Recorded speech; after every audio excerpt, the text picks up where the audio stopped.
திருச்சிற்றம்பலம். கைலாய பரம்பரையில் சிவஞான போத நெறிகாட்டும் வெண்ணெய் பயில்வாய்மை மெய்கண்டார் சந்ததிக்கோர் விஞ்ஞான பானுவாகி குயிலாரும் பொழில் திருவாவடுதுறை வாழ்குரு நமச்சிவாய தேவன் சைலாதி மரபுடையோன் திருமரபு நீடூழி தலைகமாதோ. திருச்சிற்றம்பலம். வேத பொருளுணர்ந்தோம் மேவு சிவாகமத்தின் தீதில் பொருளும் தெளிந்து வைந்தோம் ஏதுகுறை தெற்றிசூழ் சிங்கை சிவஞான மாமுனிவன் பொற்றாமரை அடிக்கீழ் புக்கு. திருச்சிற்றம்பலம். இல்லாமல்ல அங்கேற்கண்ணம்மை உடனுரை ஆளவாய் சொக்கநாத பெருமானினுடைய திருவருள் துணை கொண்டும் திருக்கைலாய பரம்பரை திருவாவடுதுறையாதீன பிரதம ஆச்சாரிய மூர்த்திகளாக விளங்குகின்ற பஞ்சாக்கர தேசிக மூர்த்திகளது குருவருள் துணை கொண்டும் நாம் தொடர்ந்து கவி ராட்சச கச்சியப்ப முனிவர் அவர்கள் அருளி செய்த பஞ்சாக்கர தேசிக அந்தாதியினை தொடர்ந்து சிந்தித்து வருகின்றோம். அந்த வகையில்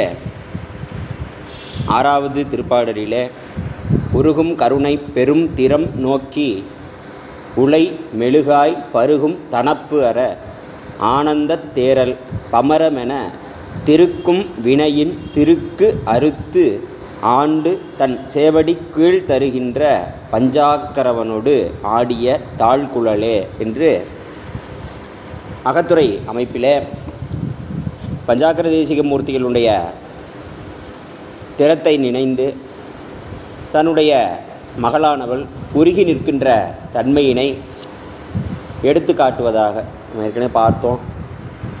முன்னம் அவனுடைய நாமம் கேட்டால் பின்னை அவனுடைய ஆரூர் கேட்டால் அப்படின்ட்டு திரு நாவுக்கரச பெருமான் இதுபோல அகத்துறையிலே அமைந்திருக்கக்கூடிய அமைப்பிலே திருப்பதிகங்களை அருளி செய்திருக்கிறதை, அதோடு மட்டுமல்லாது முதல் திருப்பதிகமாக விளங்குகின்ற தோடுடைய செவியன் என்கின்ற திருப்பதிகமே முற்றலாமை இளநாகமோடு ஏன முளைக்கொம்பு அவை பூண்டு வற்றலோடு கலனாபலிதேரும்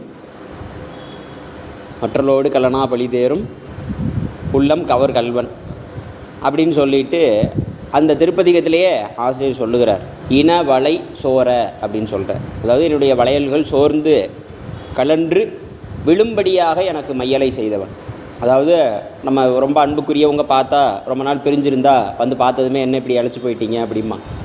அது மாதிரி தலைவனினுடைய நினைவினாலே தலைவி என்ன செய்கின்றாள் அப்படின்னா சரியா உண்ணாமல் உறங்காமல் அவனுடைய நினைவிலேயே பொருந்தி இருக்கின்ற காரணத்தினாலே ஏற்பட்ட உள்ள மெலிவின் காரணமாக உடலிலே வெளிப்படுகிற உடல் மெலிவு. இதை இலக்கியத்தில் நமக்கு பசலை நோய் அப்படின்னு சொல்லுவாங்க. ஆகவே அப்பேற்பட்ட அந்த தன்மையிலே இயைந்திருக்கின்ற விஷயத்தை எடுத்து காட்டினார். உருகும் கருணை பெரும் திறம் நோக்கி உலை மெழுகாய் பருகும் தனப்பு அற ஆனந்த தேரல் பமரமென திருக்கும் வினையின் திருக்கறுத்து ஆண்டு தன் சேவடி கீழ் தருகின்ற பஞ்சாக்கரவனோடு ஆடிய தாழ்குழலே அப்படின்ட்டு 7வது திருப்பாடலிலே தாழ்கின்ற கூந்தல் மலர் சூட்டி தையலார் தோயும் இன்பத்து ஆழ்கின்ற எண்ணெய் தன் பாதத்தில் ஆர்வம் அளித்து உளத்தை போழ்கின்ற ஐம்பொறி போழ்ந்து பஞ்சாக்கர பூரணன் மெய் வாழ்க்கென்று சென்னி மலர்கை வைத்தான் இன்பம் மல்கியதே அப்படின்றது 7வது திருப்பாடல். அதாவது நாம் எப்படி இருக்கிறோம் அப்படின்னு சொல்லி பார்க்கின்ற பொழுது தாழ்கின்ற கூந்தல் மலர் சூட்டி நல்ல அழகான கீழே வரைக்கும் தாழ்ந்து தொங்குகின்ற அழகிய கூந்தலை உடைய மகளிர்களுக்கு உரியதாகிய செயல்களையே செய்து, அதனால தான் அங்கே சொல்லுகின்றார் தாழ்கின்ற கூந்தல் மலர் சூட்டி அப்படின்னு சொல்லி. ஏன்னா இருக்கிறதுலையே இந்த உலகத்தில் அனுபவிக்கின்ற இன்பங்களிலேயே உயர்ந்த இன்பமாக கொள்ளப்படுவது இந்த பெண்ணின்பம். அதோடு மட்டுமல்லாது அதன் காரணமாகவே எல்லா விஷயங்களையும் ஒவ்வொன்றா தேடி சேர்த்து கொள்ளுகின்றோம். ஏன்னா அந்த ஒரு காரணத்தை வச்சு ஏனைய காரணங்கள் அப்படியே சுற்றி வந்துக்கிட்டே இருக்கும். ஆகவே இன்பங்களை குறிப்பிடுகின்ற முறைமையில் உலக இன்பத்தை ஏன் இதை மட்டும் இப்படியே சொல்கிறாங்களே, இந்த நூல்கள் எல்லாம் இப்படியே சொல்லுதே, இந்த சாமியார்களுக்கெல்லாம் இதே வேலை தானா அப்படின்ற மாதிரியெல்லாம் நம்ம யோசிக்கக்கூடாது. இதில் எல்லா இன்பங்களிலேயும் உயர்ந்த இன்பம் எது அப்படின்னு சொல்லி பார்க்கின்ற பொழுது இந்த உலகத்தில் சிற்றின்பம் என்று பேரின்பத்திற்கு அடுத்த நிகராக அது வைக்கப்பட்டிருக்கிறது. ஆகவே அதன் வழியாகத்தான் உலகமும் இயங்குகிறது அப்படின்றதையும் நம்ம பார்க்கணும். அதனால தான் எங்கள் ஆசிரியர் சொல்லுகின்றார், தாழ்கின்ற கூந்தல் மலர் சூட்டி தையலார் தோயும் இன்பத்து ஆள்கின்ற அப்படின்னு சொல்லிட்டு. அதாவது உலகியல் வழக்கம் என்ன? ஒரு கல்யாணம் பண்ணணும், குழந்தை பெற்றுக்கணும், அந்த குழந்தைய நல்லபடியாக கல்யாணம் பண்ணி கொடுக்கணும், அதுக்கு 4 பிள்ளை ஊட்டி பார்க்கணும், அப்படியே வம்சத்தை விருத்தி பண்ணுறது தானே வாழ்க்கை. வேற என்ன வாழ்க்கை அப்படின்றது தான் உலகியல் வாழ்க்கை. அதுதான் பெத்த நிலை அப்படின்னு நம்ம சொல்லிடுறோம். ஆகவே அப்பேற்பட்ட அந்த நிலையில் அவற்றிலேயே ஆளுகின்ற நான். ஏன்னா இந்த விஷயத்தை பார்க்கும் பொழுது மனிதனுக்கு கொடுக்கப்பட்டிருக்கக்கூடியது 4: அறம், பொருள், இன்பம், வீடு. அதிலே இன்பத்தை மாத்திரமே கை கொண்டு அவன் அதிலேயே ஆழ்ந்து விடுகின்ற பொழுது அவனால் என்ன செய்ய முடியாது அப்படின்னா, அதற்கு அடுத்த நிலையாகிய அருளினை தேட முடியாது. அறம், பொருள், இன்பம், வீடு, வீட்டு நெறிக்கு உண்டான அருளினை தேடி அவன் அடைய முடியாது. ஆகவே வீட்டு நெறியை அடைய வேண்டியதும் இந்த மனித பிறவியினுடைய நோக்கம்.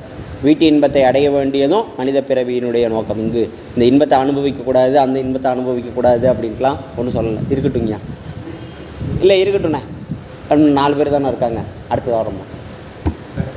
அப்போ இங்கு அந்த விஷயத்தை தவறு என்று இங்கு சொல்லலாம். இன்பத்திலே ஆழ்ந்திருப்பது, இன்பத்தை அனுபவிப்பது தவறல்ல, அந்த இன்பத்திலேயே ஆழ்ந்து இருப்பது தான் தவறு என்று இங்கு எடுத்து காட்டப்படுகிறது. அதனால தான் தாழ்கின்ற கூந்தலை உடைய அந்த கூந்தலிலே மலர் முதலிய திரவியங்களை சேர்த்து, ஏன்னா திரவியங்களை பூரா நம்ம சேர்க்கறது எதுக்கு? குடும்பம் நல்லா இருக்கணும், நம்ம நல்லா இருக்கணும், பிள்ளை குட்டி நல்லா இருக்கணும் அப்படின்ட்டு. அப்போ ஒரு மனிதனுடைய மனம் என்ன செய்யுது அப்படின்னு சொல்லி பார்க்கும் பொழுது என்னத்தையாக அவனை பற்றி ஓடிக்கொண்டே தான் இருக்கும். அப்போ தனக்குன்னு அவன் சேகரித்து வைத்து கொண்டு வாழுகின்ற வாழ்க்கை முறைக்கே அவன் நிறைய உழைத்து சம்பாதித்து பண்ண வேண்டிய சூழ்நிலை இருக்கும் பொழுது, ஒரு குடும்பம் என்று வருகின்ற பொழுது அதை சார்ந்த விஷயங்கள் அப்படின்னு போகும் பொழுது அங்கு இறைவனை நினைப்பதற்கு உண்டான சூழ்நிலைகள் இல்லாமல் போய்விடுகிறது. அவனுக்கு என்ன ஆயிடுச்சு? நேரம் இல்லை அப்படின்னு ஒரே வார்த்தையில் முடிச்சிடுறாங்க. ஆகவே இங்கு தாழ்கின்ற கூந்தல் மலர் சூட்டி தையலாறு தோயும் இன்பத்து ஆள்கின்ற எண்ணெய், இப்படிப்பட்ட நிலையிலே இருக்கின்ற எண்ணெய். ஏன்னா இதை நமக்கு நாவுக்கரச பெருமான் ரொம்ப அழகான முறையில் எடுத்து காட்டுகின்றார்கள். ஒவ்வொரு பகுதியிலையும் நம்ம பார்க்கும் பொழுது ரொம்ப சிறப்பாகவே பஞ்சின் மெல் அடியார்கள் பாங்கராய் அவர்கள் நின்று நெஞ்சில் நோய் பலவும் செய்து நினையினும் நினைய ஒட்டார் அப்படின்ற. பஞ்சின் மெல் அடியார்கள், பஞ்சு எவ்வளோ மென்மையாக இருக்குதோ அதுபோல் மென்மையான பாதங்களை கொண்டவர்கள். அப்படி பாதங்களை கொண்டிருக்கின்ற அவர்களுடைய அழகிலேயும் வனப்பிலேயுமே மயங்கி நிற்கின்ற காரணத்தினாலே அவர்கள் பக்கத்திலேயே தான் இருக்கிற. அந்த காதல் பாட்டெல்லாம் பார்த்தோம்னா நம்மளுக்கு தெரியும். நான் இங்கே இருந்தாலும் என் உயிர் அங்கே தான் இருக்குது, நீ பக்கத்தில் இல்லைனாலும் உன்னை நான் நினைந்து கொண்டே தான் இருக்கிறேன் அப்படின்ட்டு. அப்போ அந்த காதலும் அந்த காதல் சார்ந்த விஷயங்களும் என்ன செய்கின்றது அப்படின்னா மனதை இறைவன் பால் திருப்ப ஒட்டாமல். அதனால தான் இங்கே ஆசிரியர் சொல்லுகிறார், அவர்களுடைய பாங்கர் அப்படின்னு சொல்லி பார்க்கும் பொழுது தோழர், தோழி, இங்கே காதல். ஏன் அப்படின்னா அவர்களுடைய தன்மை என்ன செய்கிறது அப்படின்னா ஈர்ப்பை தருகிறது. ஆகவே பஞ்சின் மேல் அடியார்கள் பாங்கராய் அவர்கள் நின்று நெஞ்சில் நோய் பலவும் செய்து. சரி, இப்படி அவர்களை நினைத்து கொண்டே இருக்கிறோமே, அவர்களுக்கு தேவையான விஷயங்களை வாங்கி கொண்டு போய் தாழ்கின்ற கூந்தல், பெரிய நிறைய முடி வச்சிருக்கிறாங்க, இந்த முடிக்கு நிறையா மலர்கள் சூட்டிக்கிட்டால் ரொம்ப அழகாக இருக்குமே அப்படின்னு சொல்லிட்டு இது போன்ற விஷயங்களை எல்லாம் கொண்டு போய் வாங்கி கொடுத்தாலும் அவர்கள் நமக்கு என்ன செய்கின்றார்கள் அப்படின்னா நெஞ்சில் நோய் பலவும் தான் செய்கின்றார்கள். அவர்கள் நமக்கு என்ன செய்யலை அப்படின்னா உயரிய நன்மையினை காட்டவில்லை. யாரும் காரைக்கால் அம்மையார் மாதிரி இல்லை. காரைக்கால் அம்மையார் என்ன பண்ணினாங்க? அடியாருக்கு உணவிடுதல் மட்டும் இல்லாமல் தன்னுடைய கணவனையும் அந்நெறியிலே அவன் இல்லை என்றாலும் அவனை ஆட்படுத்துகின்ற முறைமையிலே அவர்கள் இருந்தாங்க அப்படின்றதையெல்லாம் நம்ம பார்க்கணும். ஆகவே இரண்டாவது இதில் இன்னொரு விஷயமா நம்ம எடுத்துக்க வேண்டிய தன்மை என்ன அப்படின்னா, இப்படி நெஞ்சில் நோய் பலவும் செய்கின்ற தன்மை மட்டும் இல்லாமல் இதை நாம் அறிந்திருந்தாலும் நம்ம என்ன செய்ய மாட்டோம் அப்படின்னா அந்த நிலையிலிருந்து நீங்குவதற்கு அறிய மாட்டோம். எந்த நோயாளியாவது நோய் மீளவும் எனக்கு பெருகணும்னு நினைப்பானா? நோய் மீளவும் எந்த நோயாளியாவது நினைப்பானா? நினைக்க மாட்டான். தலைவலி வந்துச்சுன்னா எப்படா தீரும்னு தான் நினைப்பான். ஆனால் இந்த உலகியல் இன்ப விஷயங்களும், ஏன்னா இது ஏற்கனவே பார்த்தது போல இங்கு பெண்ணின்பத்தை சொல்லுகிறார் அப்படின்னா இந்த உலகியல் இன்பங்களிலே அது தலை சிறந்தது. அதனால் அதை வைத்து அதுவே இவ்வளோ மோசம்னு சொன்னால் அதுக்கு கீழே இருக்கிறதெல்லாம் நீங்கள் என்னன்னு பார்த்துக்கணும். அதுவே நம்மளை இவ்வளோ தூரத்துக்கு மயக்கத்தை செய்கிறது அப்படின்னா அதுக்கு கீழே இருக்கின்ற விஷயங்கள் எல்லாம், ஏன்னா உயர்வான ஒரு பொருளை இப்படிப்பட்ட ஒரு தன்மையை தருகிறது அப்படின்னா பின்னாடி இருக்கிற விஷயங்கள் எல்லாம் என்னென்ன செய்கிறது அப்படின்ட்டு. ஆகவே நெஞ்சில் நோய் பலவும் செய்கின்ற தன்மையோடு மட்டும் இல்லாமல் அவங்க என்ன செய்கிறாங்க அப்படின்னா, உன்னை நினையினும் நினைக்க ஒட்டார் அப்படின்னு முடிக்கிறார். யார்? நாவுக்கரச பெருமான். உன்னை நினைக்கணும் அப்படின்னு நினைச்சாலும் அவர்கள் என்னை என்ன செய்ய மாட்டேன்றாங்க. ஏன்னா அவர்களுடைய எண்ணமே மேலிட்டு நிற்கின்ற காரணத்தினாலே, எந்த உலகியல் இன்பத்தை அனுபவிக்கக்கூடிய விஷயங்களிலே எப்படி மனத்தை செலுத்துவது அப்படின்றதுலேயே மனம் நிற்கின்ற காரணத்தினால என்ன செய்ய முடியலை அப்படின்னா, உன்னை நினையினும் நினைக்க ஒட்டார். நஞ்சனி மிடற்றினானே நாதனே நம்பனே நான் அஞ்சினேனுக்கு அஞ்சல் எண்ணீர் ஆரூர் மூலட்டனாரே அப்படின்னு சொல்லிட்டு, ஆரூர் மூலட்ட நீரே அப்படின்னு சொல்லிட்டு திரு நாவுக்கரச பெருமான் ரொம்ப அழகா எடுத்துக்காட்டி அருளுகின்றார்கள். அதோடு மட்டுமல்லாது அந்த பதிகம் முழுவதுமே, அதாவது படுகுழி பவ்வத்தன்ன அப்படின்னு சொல்லிட்டு 4ஆம் திருமுறையிலே 52வது திருப்பதிகம். அதில் இன்னொரு திருப்பாடலையும் சொல்லுகிறார். தாழ்குழல் இன் சொல் நல்லார் தங்களை தஞ்சம் என்று ஏழையேன் ஆகினாலும். நல்லார் அப்படின்னு சொல்லி பார்க்கின்ற பொழுது சிவஞான சுவாமிகளும் ரொம்ப அழகா பஞ்சாக்கர தேசிகர் மாலையிலே சொல்லுவார். மங்கை நல்லார் உறவை தவிர்த்து உய்யக்கொள்வாய் அடைக்கலம் அப்படின்னு சொல்லி. ஒருபுறம் இது வரையறுக்கப்பட்ட காமம். வரையறுக்கப்பட்ட காமம் என்பது மனைவியோடு கூட இருக்கும். வரையறுக்கப்படாத காமம் தான் பரத்தையர் பிரிவுக்கு அது அப்படியே போகும். வரையறுக்கப்பட்டது தனக்கு கிடைத்திருக்க பொருளோடு பிறன் மகளிர் நோக்காது இருக்கக்கூடிய அந்த தன்மையில் நம்ம பார்க்குறோம். அப்படி வாழுகின்ற அந்த வாழ்க்கையிலேயும் ஆழ்ந்து போகிவிடக்கூடாது. அதுதான் ரொம்ப முக்கியம். அப்படிப்பட்ட வாழ்க்கையிலேயும் என்ன செய்து விடக்கூடாது, ஆழ்ந்து போகிவிடக்கூடாது. அதைத்தான் இங்கே சொல்கிறார். தாழ்குழல் இன் சொல் நல்ல, இனிமை பொருந்தியவள் தான், அறத்தோடு வாழக்கூடியவள் தான். ஆயினும் சிவதர்மத்தை சிறப்பாக பேணி பாதுகாக்காத அவளோடு வாழுகின்ற வாழ்வு என்பது அங்கே என்ன ஆகும் அப்படின்னா ரொம்ப சிக்கலான நிலைமைக்கு போயிடும். நம்மளுடைய நாயன்மார்களுடைய வரலாற்றில் பார்த்தோம் அப்படின்னா, ஒரு அரசியினுடைய மூக்கையே ஒரு நாயனார் அறுத்துருவார். யாரு?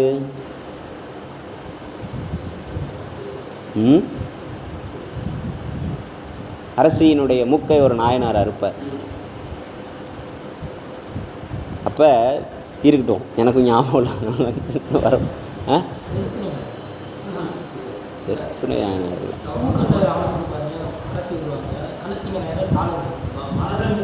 செருத்துணை, சரி, செருத்துணை நாயனார்.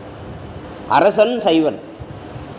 அரசன் திருமணம் செய்தது நாட்டை பிடிக்கும் பொருட்டாக ஒரு பெண்ணை திருமணம் செய்துக்கிறார். அதுவும் அந்த நாட்டினுடைய அரசி. அப்போ அந்த அரசியானவள் என்ன பண்ணுறா அப்படின்னா, கணவன் எங்கே போகிறானோ கூடிய போகிறது தான் அவளுக்கு வேலை. ஆனால் அவள் என்ன பண்ணுறா, அரசன் இறைவனை வணங்க சென்று விட்டான், இவள் கோயில பிரகாரத்தில் சுற்றி பார்த்துட்டு வந்துக்கிட்டு இருக்கிறான். அப்படி வருகின்ற பொழுது அங்கே இருக்கக்கூடிய அந்த பூமாலை தொடுக்கின்ற இடத்துக்கு வந்து அங்கே இருக்கிற ஒரு பூவை எடுத்து நுகர்ந்து பார்க்கவும் செருத்துணை நாயனார் என்ன பண்ணிடுறாரு, அவளுடைய மூக்கை அறிந்து விடுகிறாள் அப்படின்றத பார்க்குறோம். அதுக்கப்புறம் அரசர் வர்றாரு. முதல்ல எடுத்தது கை தானே, அதனால் நீ கையெல்லாம் வெட்டணும், மூக்கெல்லாம் வெட்டியிருக்க அப்படின்னு சொல்லிட்டு கையையும் சேர்த்து வெட்டுறாங்க 2 பேரும் சேர்ந்து. அப்படிப்பட்ட அந்த நிலையில் அங்கு அந்த சிவ தர்மத்திற்கு உதவாத பெண். அதைத்தான் நம்ம அந்த இடத்துல புரிஞ்சுக்கணும். அதைத்தான் இங்கே நாவுக்கரச பெருமானும் சொல்கிறார். அழகியவள் தான், நற்குணங்கள் வாய்த்தவள் தான், அறமுடையவள் தான். ஆயினும் அடியவர்களை பேணி பாதுகாக்காத அந்நிலை சிவபக்தி இல்லாத பெண். அதனால தான் இங்கு இன்சொல் நல்லார் அப்படின்றதையும் பிடிக்கின்றார். இனிய சொற்களை சொல்லக்கூடியவர். ஏன்னா இன்சொல் என்பது அந்த இல்லறத்துக்கே உரிய சிறப்பான ஒரு தர்மம். ஆகவே தாழ்குழல் இன்சொல் நல்லார் தங்களை தஞ்சம் என்று ஏழையேன் ஆகினாலும். இருக்கிற செல்வம் பூரா என்ன ஆயிடுச்சு அப்படின்னா அவங்கள்ட்டே போயிடுச்சு. என்ன போயிடுச்சு அப்படின்னா, எந்த செல்வம்னா அறிவாகிய செல்வம், என்னுடைய உடைமை, அதுவும் என்ன ஆயிடுச்சு, அங்கேயே போயிடுச்சு. இங்கே வீட்டில் நம்ம எங்கேயா வேலை பார்த்துக்கிட்டு இருக்கப்போ வீட்டில் பொண்டாட்டி என்ன பண்ணுறாளோ, பிள்ளை குட்டிகள் என்ன பண்ணிக்கிட்டு இருக்குதோ, இன்னும் அங்கே போகணும், இங்கே போகணும், அடுத்த வாரம் அந்த விசேஷம் இருக்குது, இந்த வாரம் இந்த விசேஷம் இருக்குது, இப்படியே இந்த மனம் என்ன செய்து விடுகிறது அப்படின்னா அவர்களுக்காகவே அந்த முழு அறிவினையும் முழு செயலினையும் அது கொடுத்து விடுகிறது. அதனால் இங்கு சொல்கிறார், தாழ்குழல் இன் சொல் நல்லார் தங்களை தஞ்சம் என்று ஏழையேனாகி நாளும் என் செய்கேன். இப்படியே ஒவ்வொரு நாளும் போய்கிட்டு இருக்குது, நான் என்ன செய்வேன்? ஏன்னா இதிலிருந்து மீண்டு வர்றதுக்கான வழி எனக்கு தெரியல, எப்படி மீள முடியும், நான் தான் உள்ளே போய் அகப்பட்டு கொண்டு இருக்கிறேன் அப்படின்றது மாதிரி இங்கு ஏழையேனாகி நாளும் என் செய்கேன் எந்தை பெருமான் வாழ்வதேல் அரிது போலும் அப்படின்ட்டார்.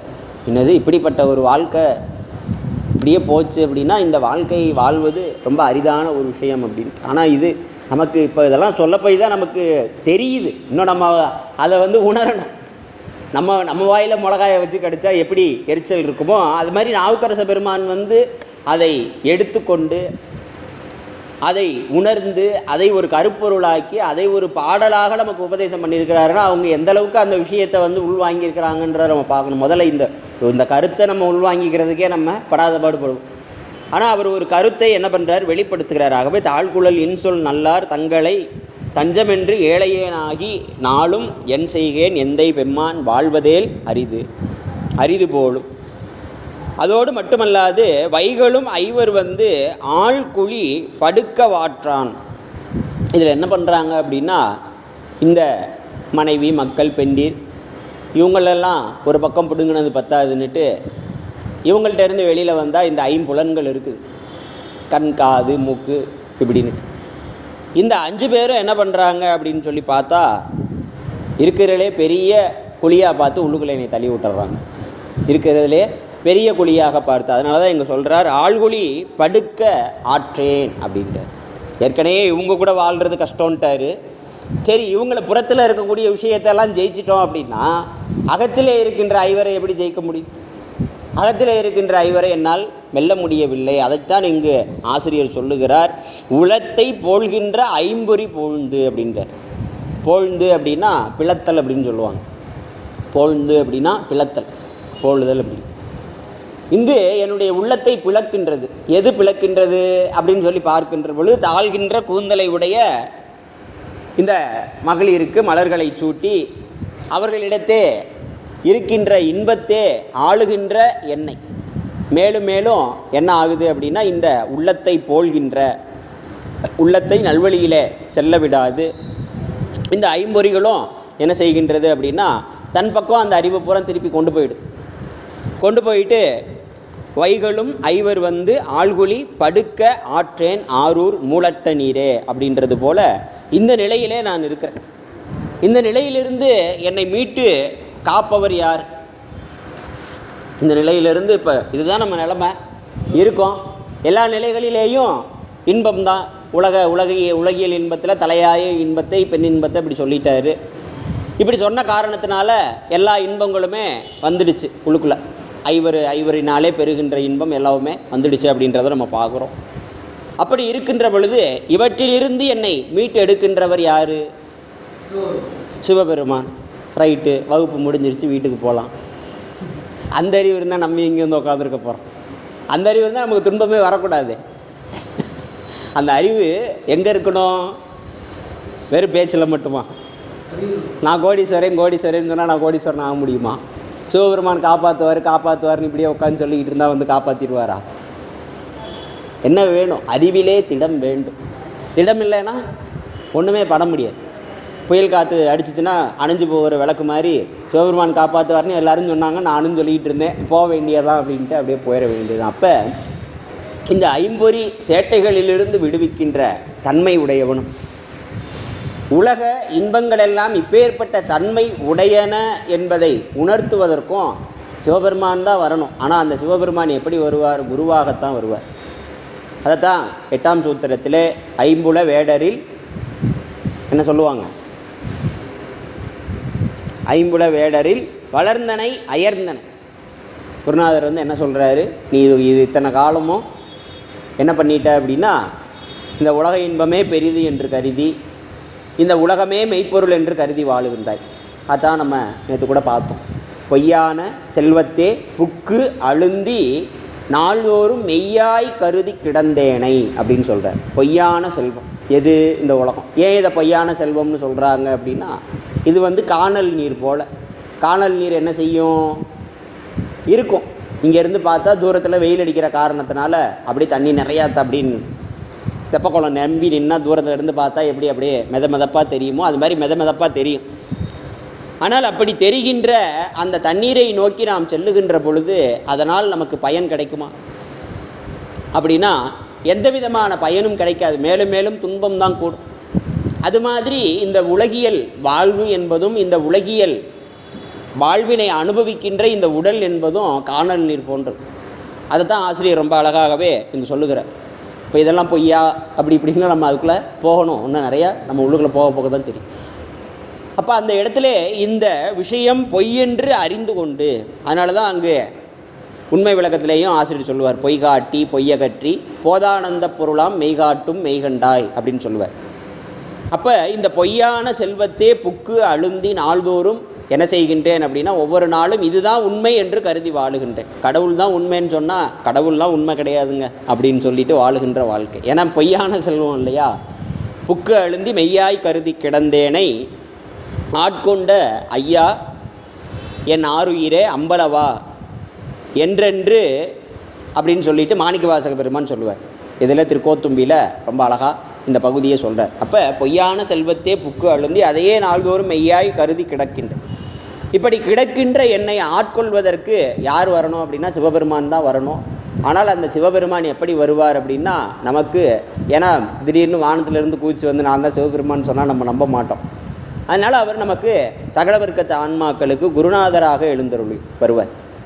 அதைத்தான் இங்கே ஆசிரியர் சொல்லுகிறார், ஆள்கின்ற என்னை தன் பாதத்தில் ஆர்வம் அளித்து அப்படின்றார். முதல்ல என்ன பண்ணணும் அப்படின்னா எடுத்ததுமே இந்த கண்கட்டி வித்தைன்னு சொல்லுவாங்க. கண்ணை மூடி கண்ணை திருப்பி திறந்தோம் அப்படின்னா திடீர்னு இந்த இடத்துல 4 தென்னை மரம் இருக்கும். அதுக்கு பேர் தான் கண்கட்டி வித்தை, இந்திரஜாலம் அப்படின்ட்டு அதை பழைய வழக்கத்தில் சொல்லுவாங்க. அந்த பழைய படங்கள்லாம் பார்த்தா தெரியும். இப்படிம்பாங்க, உடனே அங்கனக்குள்ளே வேற மாறிடும். அப்படிப்பட்ட அந்த வித்தை போல நமக்கு நடக்காது, கண்கட்டு வித்தை போல. ஏன்னா இந்த அறிவு என்ன செய்யும் அப்படின்னா கொஞ்சம் கொஞ்சமாக தான் திரும்பும். ஆகவே அப்படிப்பட்ட அந்த காரணத்துக்காக முதல்ல என்ன பண்ணுறார் அப்படின்னா தன் பாதத்தில் ஆர்வம் அளிக்கின்றார். தன் பாதம் அப்படின்றது இங்கு அவனுடைய திருப்பாதமாக விளங்குவது பரஞானம் அபரஞானம் என்று சொல்லக்கூடிய சிவஞானம். அப்போ இந்த உலகியல் இன்பமும் உடல் இன்பமும் என்ன செய்யப்படுகிறது, ஓரளவுக்கு அனுபவிக்கப்பட வேண்டியது தான், வினையின் வழியே அனுபவிக்கப்பட வேண்டியது தான். ஆனால் அதற்காக மட்டும் இந்த வாழ்வு அல்ல, இதற்கு அப்பாற்பட்டு இறைவனையும் தேடி நாம் அடைதல் வேண்டும், அதற்காகவும் இந்த வாழ்வு கொடுக்கப்பட்டிருக்கிறது அப்படின்றத உள்ளவாறே உணர்ந்து கொஞ்சம் கொஞ்சமாக என்ன செய்யும் அப்படின்னா ஆன்மா திருவருள் பெற வேண்டி குருநாதர்களுடைய திருவடியை நோக்கி திரும்பும். அதனால தான் இங்கே முதல்ல என்ன செய்கிறாரு அப்படின்னா தன் பாதத்தில் ஆர்வம் அளித்து அப்படின்றார். நம்ம போய் சாமியை கும்பிட முடியாது, ஏன்னா அவன் அருளாலே அவன் தாள் வணங்கி அப்படின்றோம். அப்போ நமச்சிவாய மூர்த்திகளை நாம் வணங்க வேண்டும் என்றால் அவர் வணங்குவதற்கு முன்னமே நம்மளுக்கு என்ன கொடுத்துருக்கிறாருன்னா திருவருளை கொடுத்துருக்கிறார். அதனால தான் தன் பாதத்தில் ஆர்வம் அளிக்க போய் தான் நம்ம என்ன செய்கிறோம் அப்படின்னா ஆர்வப்படுறோம். இல்லைன்னா நம்மளுக்கு என்ன வராது அப்படின்னா ஆர்வம் வராது. காட்டுவித்தால் யாரொருவர் காணாதாரோ, ரொம்ப அழகா நம்மளுடைய பெரிய புராணத்தில் கண்ணப்ப நாயனாருடைய புராணத்தில் நாயனார் மலையேறி போய்கிட்டு இருப்பார். சென்று கொண்டிருக்கின்ற அப்பொழுது சேக்கிலார் பெருமான் சொல்லுவார், என்ன சொல்லுவார் அப்படின்னா இவர் காலத்தியப்பரை காண வேண்டி மலையை நோக்கி போய்கிட்டு இருக்கார். இவர் உடம்பு பின்னாடி போய்கிட்டு இருக்கான், அவர் உயிர் முன்னாடி போய்கிட்டு இருக்கான். என்ன சொல்கிறாரு, எல்லாருக்கும் உடம்பும் உயிரும் ஒன்றா தான் போகும். ஆனால் இவருக்கு என்ன ஆகுது அப்படின்னா ஆர்வம் மிகுதியினால் அந்த பெருமான் எப்படி இருப்பார். ஏன்னா அந்த தத்துவங்கள் என்னும் சோபான படியேறி அப்படின்னு சொல்லிட்டு அந்த இடத்துல அந்த அன்பின் நிலைப்பாடுகளை ஆசிரியர் அந்த அளவுக்கு சொல்கிறார். நம்ம சொல்கிறோம் இல்லையா, ஏன் நான் உடம்பு தான் இங்கே இருக்குது, உயிர் பூரா அங்கே தான் இருக்குது அப்படின்னு சொல்கிறது போல என் மனசு பூரா அங்கே தான் இருக்குது அப்படின்னு சொல்லி, அதுபோல் ஆசிரியரினுடைய ஆர்வம் அங்கு அப்படி திளைத்து சென்று கொண்டிருக்கிறது. அப்படி திளைத்து சென்று கொண்டிருக்கின்ற அந்நிலையில் காலத்தியப்பர் எப்படி இருந்தார் அப்படின்னா அவர் இவரை முன்னே செலுத்துகின்ற அளவுக்கான அன்பினை கண்ணப்ப நாயனார் மேலே செலுத்தி கொண்டிருந்தாராம். என்ன பண்ணிக்கிட்டு இருந்தார், இவர் முன்னாடி போகிறாருன்னா அதுக்கு காரணம் என்ன அப்படின்னா பின்னாடி இருந்து இவர் தள்ளிக்கிட்டு இருக்காரு அப்படின்ற மாதிரி சொல்கிறார். அதனால தான் நாவுக்கரச பெருமானும் ரொம்ப அழகா என் கடன் பணி செய்து கிடப்பது தன் கடன் அடியேனையும் தாங்கும். நீ இந்த நிலம் தாங்க போய் தான் நம்ம என்ன செய்கிறோம், நிற்கிறோம், ஓடுறோம், ஆடுறோம், பாடுறோம், எல்லா வேலையும் பார்க்குறோம். நிலம் தாங்கலைன்னா உள்ளுக்குள்ளே புதஞ்சு போயிடும். அதுபோல் திருவருளை தாரகமாக கொண்டு என்ன செய்கின்றார்கள், அவர்கள் திரு பணிகளை செய்து கொண்டிருந்தார்கள் அப்படின்றத பார்க்குறோம். ஆகவே அந்த திருவருளே தாரகமாக இருந்து வினை போகத்தை அனுபவித்து அதிலே சலிப்புற்ற ஆன்மாக்களுக்கு. அதனால தான் எங்கள் ஆசிரியர் சொல்கிறார், தாழ்கின்ற கூந்தல் மலர் சூட்டி தையலார் தோயும் இன்பத்திலே ஆழ்ந்து கிடக்கின்ற எண்ணெய். அதனால தான் அங்கு மாணிக்கவாசக பெருமான் ரொம்ப அழகா புக்கு அழுந்தி கிடப்பேனை அப்படின்றார். பொய்யான செல்வத்தே நாள்தோறும் புக்கு அழுந்தி கிடந்தேனை, அதில் புகுந்ததோடு மட்டுமல்ல அதிலே அழுந்தியும் கிடக்கின்ற தன்மையுடைய எண்ணெய் அப்படின்னு சொல்லி எடுத்துக்காட்டார். ஆகவே இப்படிப்பட்ட எண்ணெய் தன் பாதத்திலே சேரும்படியான திருவருள். ஏன்னா இங்கு நேரடியாக குருநாதர் நமக்கு என்ன கொடுக்குறாரு? ஞானத்தை கொடுக்குறார். எடுத்ததுமே நமக்கு ஞானத்தை பெறுவதற்கான சூழ்நிலை கிடையாது. ஞானத்தை பெறணும் அப்படின்னா அதற்கு உண்டான அறிவு விளக்கம் வேணும். கடவுள் இருக்கிறாருன்னு சொன்னால் அதை நம்புறதுக்கு ஒரு திடமான அறிவு வேணும். உண்மை தானே? பேய் இருக்குது, பெசாசு இருக்குது, அது இருக்குது, இது இருக்குதுன்னு சொன்னால் நம்புறதுக்கு தயாராக இருக்கிறோம். நம்ம கடவுள் இருக்கிறார், அவர் சிவபெருமான் தான் அப்படின்னு சொன்னால் நம்புறதுக்கு எத்தனை பேர் தயாராக இருக்கிறோம்? அதில் ரொம்ப சிக்கல் இருக்குது இல்லையா? அதனால் அவர் என்ன பண்ணுறாரு? முதல்ல சரியை, கிரியை, யோகம் ஆகிய படிநிலைகளிலே ஆன்மாக்களை செலுத்துகிறார். நமச்சிவாயமூர்த்திகள் எடுத்ததுமே எல்லாத்துக்குமே என்ன பண்ணிடுறது இல்லை, இந்தப்பா மெய்கண்ட சாத்திரம், இதை புறம் படித்து முடிச்சுட்டு இதில் கிடைக்கக்கூடிய அனுபவத்தினால நீ உள்ள வா அப்படின்னு அவர் சொல்ல. முதல்ல அந்த ஆன்மாவுக்கு ஒரு ஆர்வத்தை கொடுக்குறார். ஆர்வத்தை கொடுப்பது எதற்கு அப்படின்னா, இந்த விஷயங்களிலிருந்து நாவுக்கரச பெருமான் சொன்னார் இல்லையா, இப்படிப்பட்ட நினையினும் நினைய ஒட்டார்கள். நான் என்ன செய்கிறேன், உன்னை நினைக்கிறேன், நினச்சாலும் என்னால் என்ன செய்ய முடியல, நினைக்க முடியலை. ஏன் நினைக்க முடியல அப்படின்னா, அவ்வளோ பிஸியாக இருக்கிறேன் நான் அப்படின்ட்டு. எதில் பிஸியாக இருக்கிறேன் அப்படின்னா, பஞ்சின் மெல்லடியார்கள் பாங்கராய் அவர்கள் நின்று நெஞ்சில் நோய் பலவும் செய்து நினையினும் நினைய ஒட்ட. அவங்களுடைய நினைப்புகளிலேயும் உலக இன்பங்களிலேயுமே என்னுடைய மனம் முழுவதுமாக ஈடுபட்டு இருக்கிறது. ஆகவே அங்கே நினைக்கிறதுக்கு இடமே இல்லை அப்படின்ட்டு. அப்போ இப்பேற்பட்ட நிலையிலே உழன்று கொண்டு இருக்கக்கூடிய நமக்கு பெருமானுடைய திருவருள். அதனால தான் அங்கு மாணிக்கவாசக பெருமானும் சொல்கிறார், சிவனவன் என் சிந்தையுள் நின்ற அதனாலே நான் என்ன செய்கின்றேன், சிந்தை மகிழ சிவபுராணத்தை சொல்லுகின்றேன் அப்படின்னு சொல்கிறேன். ஆகவே அந்த நிலைக்கு வருகின்ற வரைக்கும் நமக்கு என்ன தேவையாக இருக்கிறது, அவனுடைய அருள் நமக்கு புரியாதவாறு இருக்கும். மாணிக்கவாசக பெருமானுக்கு என்ன ஆயிடுச்சு, புரிஞ்சிருச்சு. சிவனவன் என் சிந்தையுள் நின்ற அதனால் அவன் அருளாலே அவன் தாள் வணங்கின்ட்டு அவர் என்ன பண்ணிட்டாரு, நான் இப்போ அவனுடைய தாளை வணங்குகிறேன் என்றால் அதற்கு காரணம் நான் அல்ல. அவன் என் அறிவின் உள்ளாக இருந்து என்னுடைய அறிவுக்கு அறிவாய் இருந்து அவன் என்ன செய்கிறான், உணர்த்தினான். ஏன்னா அவர் முன்னாடி சொல்லிட்டார், இமைப்பொழுதும் என் நெஞ்சில் நீங்காதான், எப்பயுமே என்னை விட்டு அவன் நீங்கிறதே கிடையாது. அப்படி நீங்காத காரணத்தினாலே அவன் என்ன சொல்லுகின்றானோ, அவன் என்ன செய்ய சொல்லுகின்றானோ அதைத்தான் நான் என்ன செய்து கொண்டிருக்கிறேன் அப்படின்றதான் இங்கே பின்னாடியும் நமக்கு சொல்கிறேன். ஆக அந்த நிலை வருவதற்கு முன்னம் நம்ம என்ன செய்ய வேண்டியிருக்கிறது, ஏன்னா இது ஞானத்தில் தான் நிகழும். அப்போ நமக்கு முன்னா அவனுடைய அருளை பெற்றுக்கொண்டு படிப்படியாக திருநீரை அணிந்து கொண்டு ருத்ராக்கம் முதலியவைகளை தரித்து கொண்டு சிவபுராணாதி நூல்களை வாசித்து கொண்டு, ஏன்னா நம்மளுக்கு இதெல்லாம் நமக்கு சரியிலே சொல்லப்பட்டிருக்கு. திருக்கோயில் வழிபாடு, திருக்கோயிலில் எழுந்தருளி இருக்கின்ற பெருமானை உரிய வகைகளிலே பல்வேறு முறைகளிலே வழிபடுதல், பாடுதல், ஆடுதல், இது போன்ற செய்திகள் அதைத்தான் நமக்கு சரியில சொல்கிறாங்க.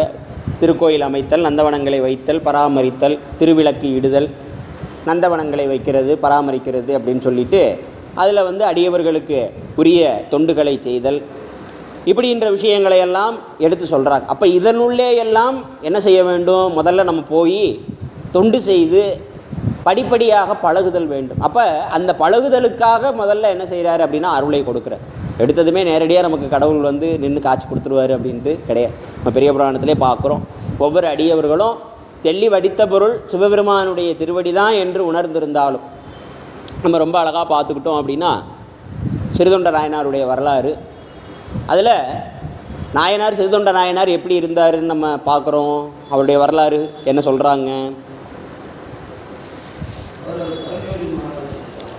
பரஞ்சோதி, சரி, படைத்தலைவராக இருந்தார், சரி, அவ்வளோதானா அவரு?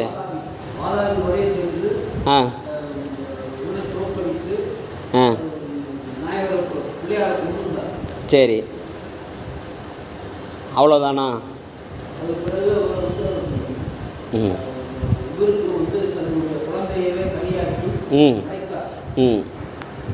சரி, அவர் என்ன படிச்சிருந்தார்?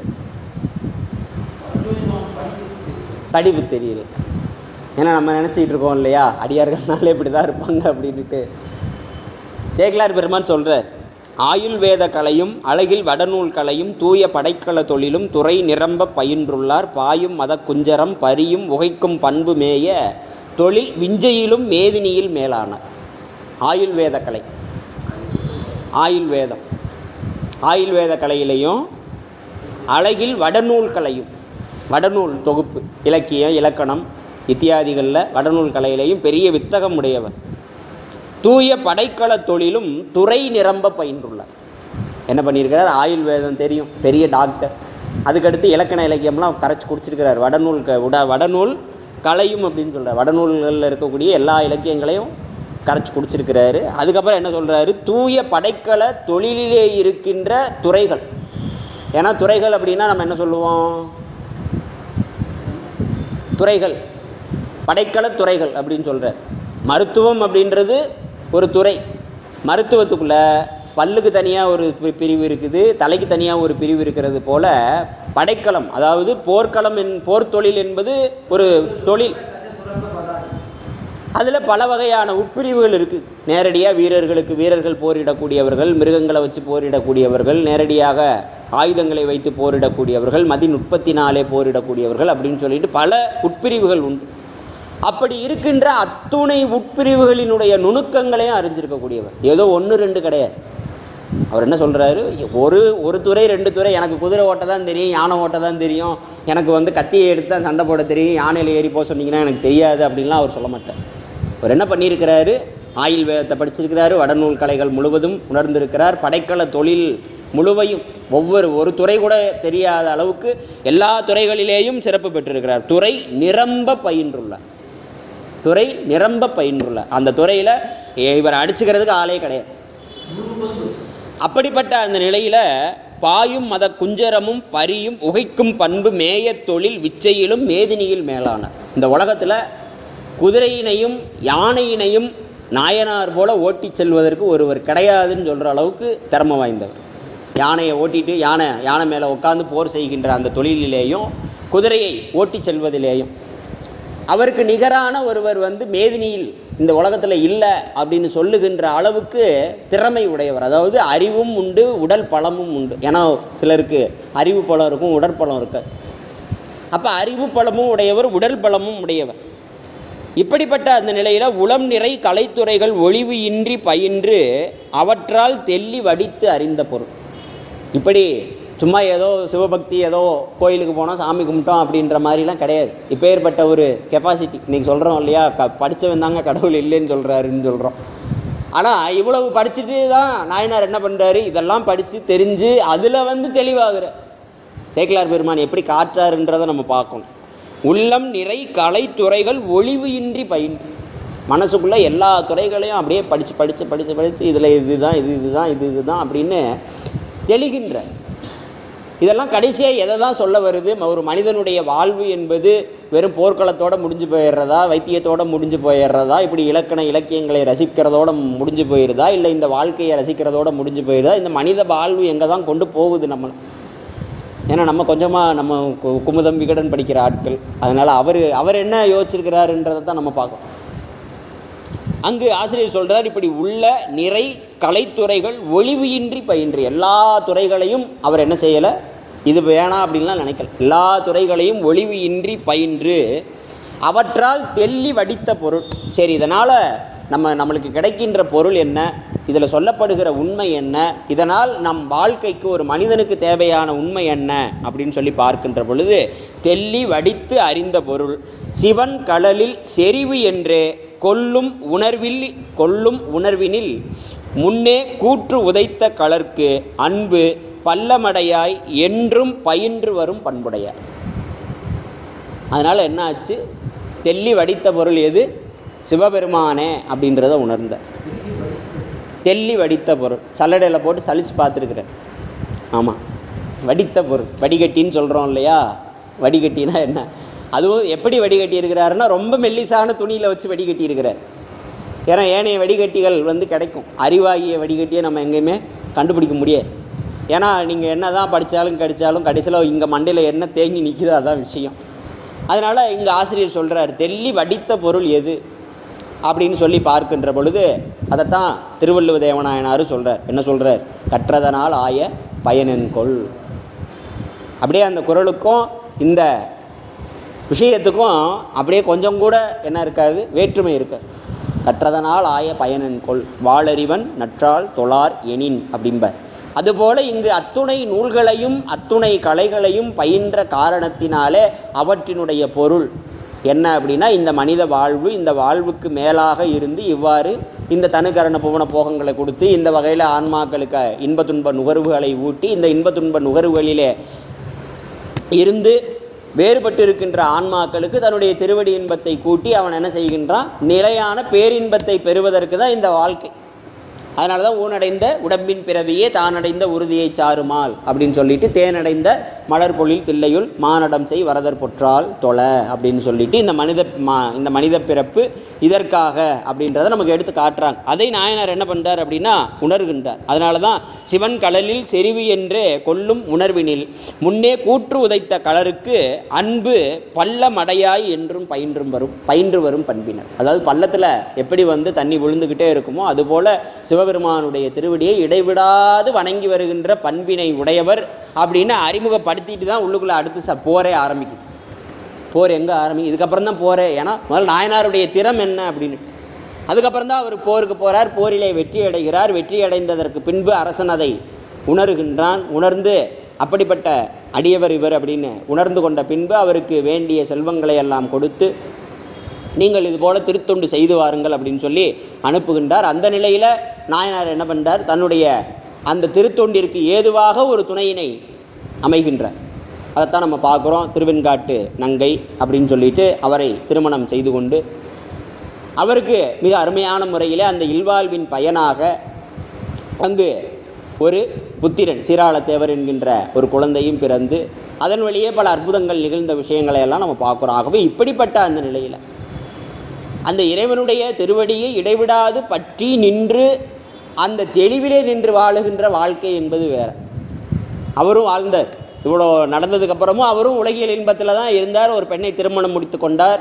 தொண்டுக்காகவே அந்த அவங்களுடைய வாழ்க்கை உலகியல் இன்பத்தை அனுபவித்து வாழ வேண்டும் என்பதற்காக அல்லாது சிவனடியார்களுக்கு தொண்டு செய்ய வேண்டும் அப்படின்ற நிலையில் அவர்களுடைய அறிவு அங்கு தெளிவுபட்டு நின்றது. அதை நம்ம பார்க்குறோம். இங்கே சைவத்தில் பொறுத்த அளவுக்கு இப்படியே எல்லாம் குடும்பத்தை விட்டுட்டு பெண்ணாலே ஆகாது எல்லாரும் விட்டுட்டு இப்படியே சாமியாராக போயிடணும் அப்படின்றதெல்லாம் சொல்லலை. ஏன்னா அப்படி பார்த்தா அம்மையாரெல்லாம் நம்ம கொண்டு வரவே உள்ளுக்குள்ளவே முடியாது. அப்போ இங்கு இதெல்லாம் யாருக்கு சொல்கிறாங்க?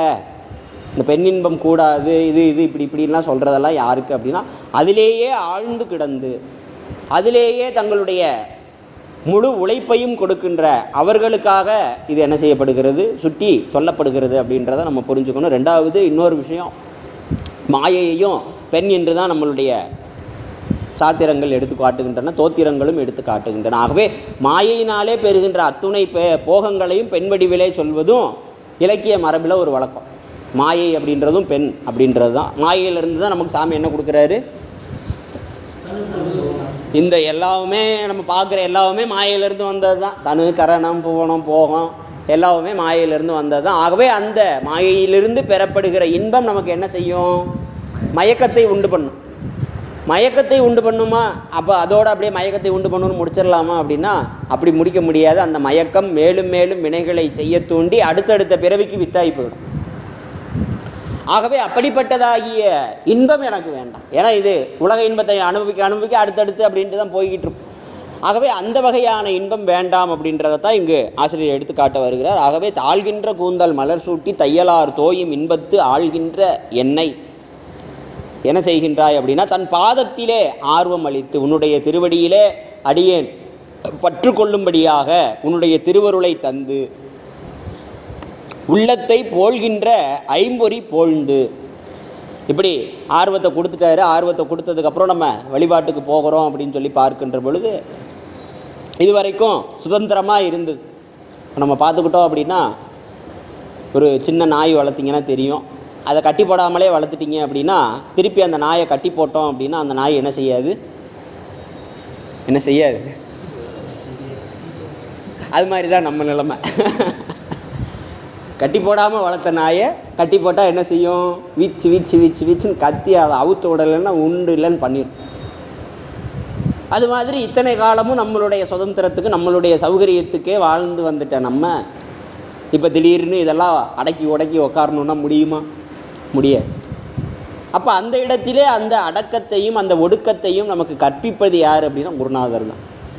ஏன்னா அவரை பார்த்தா தான் அது அடங்கும், அதை பார்த்தா தான் ஒடுங்கும். எப்படி நாயானது எஜமானை பார்த்ததும் தன்னுடைய விசுவாசத்தை காட்டும், எஜமானன் அல்லாதவனை பார்த்தா அது என்ன செய்யும்? குலைக்கும். எஜமானனை பார்த்தா தான் பெசாட்டுக்கு இருக்கும். ஆகவே அப்பேற்பட்ட அந்த நிலையிலே தன் பாதத்திலே ஆர்வத்தை அளித்து, அப்படி அளித்த அந்த நிலையிலே என்னுடைய உள்ளத்தை, ஏன்னா இதுகாரும் எனக்கு உலகில் இன்பத்திலே பழகி பழகி நிற்கிறதுனால இந்த உள்ளத்தை போல்கின்ற, உள்ளத்தை பிளக்கின்ற, ஏன்னா ஒன்றியிருந்து நினைமீன்கள் என்ன செய்யணும்? இறைவனை நினைக்கும் பொழுதும் அவனை வழிபடுகின்ற பொழுதும் ஒன்றியிருந்து நினைமீன்கள் உந்தமக்கு ஊனமில்லை. அப்படி மனம் ஒன்றி அவனை நினைய ஒட்டாமல் என்ன செய்கின்றது இந்த உள்ளம்? ஐம்பொறிகளோடு தொடர்பு கொண்டு ஐம்பொறிகளினுடைய இன்பமே பெரிது என்று கருதி உள்ளத்தை இறைவனிடத்தை ஒன்ற ஒட்டாமல் அது வெளியில் இழுத்துட்டு வருது. அதனால தான் உள்ளத்தை போழ்கின்ற ஐம்பொறிகளை அப்படின்னு சொல்கிறார். உள்ளத்தை பிளக்கின்ற ஐம்பொறி, ஒன்றுபடாமல் ஒன்றி நிற்க ஒட்டாமல், இப்படி ஒன்றி நிற்க ஒட்டாமல் செய்கின்ற இந்த ஐம்பொறிகளினுடைய சேட்டைகளையும் என்ன செய்கின்றார் அப்படின்னா ஆசிரியர் பிளக்கின்றார். செய்யும் பணியெல்லாம் என்னவாக ஆக்குறார்? தவமாக்குறார். நீ மனசை நம்ம கட்டுப்படுத்தணுன்ற அது நினைக்க முடியாது. இங்கே என்ன செய்கிறாரு? நெஞ்சே நீ நினையாய். ஏன்னா குருநாதர் தான் வருவார். நீ டெய்லி என்ன செய்யணும்? கோயிலுக்கு போகணும், டெய்லி 2 திருமுறையாவது பாடு, டெய்லி திருநீர் பூசிக்கணும், ருத்ராட்சம் அணிஞ்சிக்கணும், சிவபெருமானுடைய திருநாமத்தை சொல்லணும், அடியார்களை கண்டா வணங்கணும். இதுதான் நம்மளுக்கு அடிப்படை ஒழுக்கம். அப்போ இந்த வகையிலே தான் இந்த ஐம்பொறிகளை என்ன செய்ய முடியும்? திருத்த முடியும். வேறு எதுலேயும் போய் நம்ம போய் திருத்துறதுன்னா நம்மளுக்கு ஏதோ தனியாக ஒரு ரூல்ஸ் வச்சுருக்கிறாங்க அப்படின்ட்டுலாம் கிடையாது. இந்த உடம்பை எப்படி திருத்த முடியும்? தலையே நீ வணங்காய், தலை மாலை தலை கணிந்து. அதில் நம்ம பார்க்கணும், தலை வணங்கணும்னா எதுக்கு தலை வணங்கணும்? என்ன அவ்வளோ பெரிய ஆளாக அவரை போய் தலை வணங்கணும்னு சொல்கிறீங்களே அப்படின்னா நாவுக்கரச பெருமான் சொல்கிறார், உன்னைய மாதிரி பல தலைகளை மாலையாக சுற்றி போட்டிருக்கிறவர். இது உன்னைய மாதிரி இருந்த ஆட்களோட உன்னைய விட பெரிய யார்? பிரம்ம விஷ்ணுக்களினுடைய தலைகளையே கோர்த்து தலைக்கு மாலையாக அணிந்திருக்கின்ற தலைவன். சும்மா சாதாரண ஆள் நீ நினச்சிக்காத. ஆகவே உனக்கு மேலான ஒரு தலைவன் இருக்கிறான். ஆகவே உன்னுடைய தலைக்கணத்தை நீ என்ன செய்யணும்? தவிர்க்கணும் அப்படின்ட்டு. ராவணன் போனான் இல்லையா, என்னைய மிஞ்சுறதுக்கு இந்த உலகத்தில் யார் இருக்கா அப்படி. அப்போ அவனையும் என்ன செஞ்சார் பெருமான்? தடுத்து ஆட்கொண்டு அருள் செய்தார். அதுபோல தலையே நீ வணங்காய், தலை மாலை தலை கணிந்து தலையாலே பழி தேரும் தலைவனை நீ என்ன செய்ய வேண்டும்? தலையே நீ வணங்காய் அப்படின்னார். அடுத்து கண்கால் காண்மீன்களோ அப்படின்னார். அடுத்து செவிகால் கேண்மீன்களோ மூக்கே நீ முளராய் அப்படின்னு சொல்லிட்டு கருவிகளை என்ன செய்ய வேண்டும்? சிவ புண்ணியங்களை ஈட்டுவதற்கு உண்டான நெறிகளிலே ஈடுபடுத்தணும். இதை யார் நமக்கு சொல்லிக் கொடுப்பாங்க? குருநாதர் தான் சொல்லிக் கொடுக்க முடியும். அவர் சொன்னாதான் அது மனசில் போய் நிற்கும்.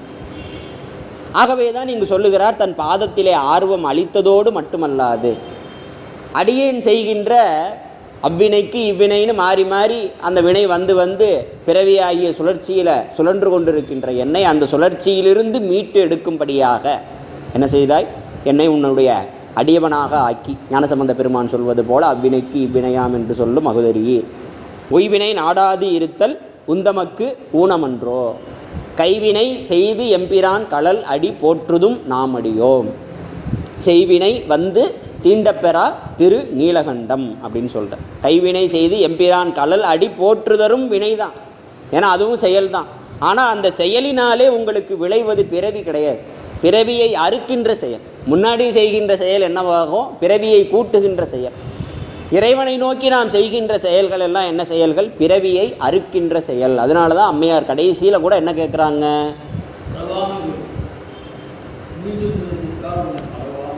அறவா நீ ஆடும் பொழுது உன் அடியின் கீழ் இருக்க வேண்டும் என்றார். கடைசியில் கூட உன்னுடைய திருக்கூத்தை தரிசித்து உன்னுடைய திருக்கூத்தை அடியன் பாடிக்கொண்டே இருக்க வேண்டும்.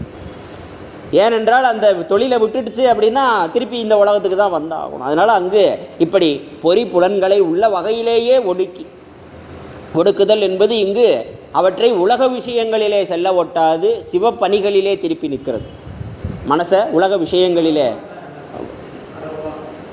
அரவன் அப்படின்னா இறைவன் அப்படின்னு எங்கே சொல்லியிருக்கிறாங்க? அறம்னா என்னது? நான் கேட்டேன் அறம்னா என்னதுன்னு கேட்டேன். அறம்னா தர்மம். அறம், பொருள், இன்பம், வீடு. அறத்தின் வடிவாக பெருமான் விளங்குகிறான், அதனால அறவன். அதனால இப்படி ஐம்பொறிகளையும் உள்ள வகையிலே சிவப்பணியினை செய்ய எனக்கு என்ன செய்கின்றாய்? அறிவினை தருகின்றாய். அதனால தான் எங்கள் ஆசிரியர் அதை சொல்கிறார், தன் பாதத்தில் ஆர்வம் அளித்ததோடு மட்டுமல்ல. இதெல்லாம் நீ நம்மளா போய் செய்ய முடியாது. அதனால தான் ரொம்ப அழகாகவே ஆசிரியர் சொல்கிறார், உன்னுடைய அருளினாலே தான் உன்னுடைய திருவடியை வணங்க முடியும். அதோடு மட்டும் இல்லாமல் நம்பியாண்டார் நம்பிகளும் என்னை நினைந்து என் இடர்கெடுத்து தன்னை நினைய தருகின்றான் அப்படின்னு சொல்கிறார். என்னை நினைச்சு என்ன பண்ணுறாரு? இந்த ஆன்மா பக்குவம் முட்டு விட்டது. ஆகவே இதற்கு இப்பொழுது இந்த இன்பத்தை கொடுத்தோமானால் இந்த இன்பத்தை பெறுவதற்கு அது தகுதி உடையது. ஏன்னா இறைவன் எல்லாவற்றையும் ஒருங்கே அறிகின்ற பேரறிவாளன் நிலை. ஆகவே ஆள்கின்ற என்னை தன் பாதத்தில் ஆர்வம் அளித்த அந்த நிலையிலே இந்த உள்ளம் தடுமாறுகின்றது. அந்த தடுமாற்றத்தை நீக்கும்படியாக ஐம்பொறிகளையும் போழ்ந்து ஐம்பொறிகளையும் பிளந்து, அதனால தான் மாயா படலம் கிழித்து அருள் ஞானம் விளங்க வைத்து உன் நேய ஆனந்தத்தில் அமிழ்த்திடுவாய் அப்படின்னு சொல்லுவார். ஆகவே இப்படி அந்த நேய ஆனந்தத்திலே அமிழ்ந்து போகும்படியாக, அந்த இன்பமே பேரின்பமாக அடியேன் கருதி இருக்கும்படியாக என்ன செய்தான் அப்படின்னா பஞ்சாக்கர பூரணன் அப்படின்றார். இதையெல்லாம் எனக்கு செய்தவன் யாரு அப்படின்னா பஞ்சாக்கர தேசிகன். அவன் எப்பேற்பட்டவன் அப்படின்னா நம்மை போல குறைவுடையவர்கள் அல்ல. ஏன்னா நம்ம பார்க்குறோம் அவங்களும் நம்மளை மாதிரி தானே இருக்கிறாங்க, நம்மளை மாதிரி பிறந்தார் இருந்தார் போனார் அப்படின்ட்டு அந்த மாதிரி இல்லாமல் நம்மை ஆட்கொள்ளும் பொருட்டாகவே சிவம் என்ன செய்திருக்கிறது? அப்படிப்பட்டதாகிய ஒரு திருமேனியை எடுத்து கொண்டு வந்திருக்கிறது. நம்மளை ஆட்கொள்ளும்படியா உபதேச தசகாரியம் அம்பலவான தேசிகர் பண்ணின தசகாரியம். அம்பலவான தேசிகர் யார் அப்படின்னு சொல்லி பார்க்கும் பொழுது நமச்சிவாய மூர்த்திகளிடத்தே நேரடியாக தீக்கை உபதேசம் பெற்ற 3வது ஆச்சாரிய மூர்த்திகள். முதல் ஆச்சாரியர் நமச்சிவாய மூர்த்திகள், 2வது மறைஞான சம்பந்தர். அவர் உபதேசம் பெற்ற மாத்திரத்திலேயே அப்படியே நிட்டை கூடி என்ன பண்ணிட்டார்? நிட்டையிலிருந்து விலகலை, அப்படியே இருந்துட்டாங்க. அடுத்து 3வதாக ஒருவரை தேர்ந்தெடுத்து வைக்கின்ற நிலையிலே அவர் தான் அம்பலவான தேசிகர். அப்படிப்பட்ட அம்பலவான தேசிக மூர்த்திகள் நமச்சிவாய மூர்த்திகள் யார் அப்படின்றத ரொம்ப அழகாக சொல்கிறார். சொல்லும் பொழுது சதுர் அறியாமை தீர தரித்த அருள் உருவம் கொண்டு அப்படின்றார். நமச்சிவாய மூர்த்திகளுடைய உருவம் எலும்போ தோளோ சதையோ இந்த மாதிரியான பொருள்களால் ஆக்கப்பட்டது அல்ல. சதுர் அறியாமை. சதுர் அறியாமை அப்படின்னா கடவுள் இருக்கிறாருன்னு 10 வருஷமாக கேட்டுக்கிட்டு இருந்தோம், இன்னும் நம்பிக்கை பிறக்கலை பாருங்க. அந்த அளவுக்கு இந்த அறியாமை நமக்குள்ளே இருந்து வேலை பார்த்துக்கிட்டு, அதுதான் அதனுடைய சாமர்த்தியம். சதுர்னா சாமர்த்தியம், சதுரப்பாடு அப்படிம்பாங்க, பெரிய திறமை. சாதுரியம் அப்படின்னு சொல்கிறோம் இல்லையா, அதனுடைய அந்த அடிச்சொற்களில் வரக்கூடியது. அப்படிப்பட்ட சாமர்த்தியமானது எது அப்படின்னா நம்ம அறிவு கிடையாது, நம்மளுடைய அறியாமை தான் ரொம்ப சாமர்த்தியமானது. ஏன் அப்படின்னா உண்மையை கூட அது பொய் என்று தான் நம்பும். அதுதான் மயக்க அறிவு, விபரீத அறிவு, ஒன்றை மற்றொன்றாக மயங்குதல் அப்படின்னு சொல்லுவோம். ஆகவே இப்படிப்பட்ட சதுர அறியாமையிலே பொருந்தி கிடக்கின்ற ஆன்ம கோடிகளினுடைய அந்த அறியாமையை தீர்க்கும்படியாக வந்திருக்கக்கூடிய அருள் உருவம் அப்படின்னு சொல்கிறார். அருள் உருவம், அறிவு உருவம், இப்படிப்பட்ட பேரறிவு உருவம். ஆகவே அப்படிப்பட்ட பேரறிவே தன்னுடைய வடிவாக கொண்டு விளங்குகின்ற தன்மை யாருக்கு விளங்குகிறதுனா சிவபெருமானுக்கு தான் விளங்குகிறது. ஆகவே குருவினுடைய திருப்படி என்பது அவனுடைய சொரூப தன்மையிலே விளையக்கூடியது. ஏன்னா ஏனைய திருமேனிகள் எல்லாம் அவனுடைய தடத்த லட்சணத்திலே பொது லட்சணத்திலே அமைஞ்சு போயிடும். ஆனால் குருநாதனாக அவன் எழுந்தருளி வருகின்ற அந்த திருமேனி அங்கு அவனுடைய சொரூப லட்சணமாக போற்றப்படும். அதனால தான் இங்கு சொல்லுகிறார் பஞ்சாக்கர பூரணன். இதையெல்லாம் எனக்கு செய்தவன் யார்? ஆர்வம் அளித்ததோடு மட்டுமல்லாது அதிலே அடியேன் தொடர்ந்து ஈடுபடும்படியாக இந்த ஐம்புலன்களின் வழியாக செய்கின்ற நுகர்கின்ற விஷயங்களையெல்லாம் அப்படியே மடமாற்றி விட்டு இப்படி என்னை செய்தவன் யார் அப்படின்னா பஞ்சாக்கர பூரணன். இதிலேயே அடியேன் எப்பொழுதும் நிலைத்து இருக்கும்படி. ஏன்னா இதுதான் நமக்கு என்ன வாழ்வு அப்படின்னா மெய் வாழ்வு. எது மெய் வாழ்வு அப்படின்னா இந்த இறைவனை வணங்கி வாழ்வது தான் மெய் வாழ்வு. அதைத்தான் ஆசிரியரும் சொன்னார், பொய்யான செல்வத்தை புக்கு அழுந்தி நாள்தோறும் மெய்யாய் கருதி கிடந்தேனை அப்படின்னு சொல்லிட்டு அந்த வாழ்விலிருந்து என்னை மீட்டெடுத்து மாறி நின்று என்னை மயக்கிடும் வஞ்ச புலனைந்தின் வழி அடைத்தே அப்படின்னு சொல்றார். எதில் சொல்றாரு?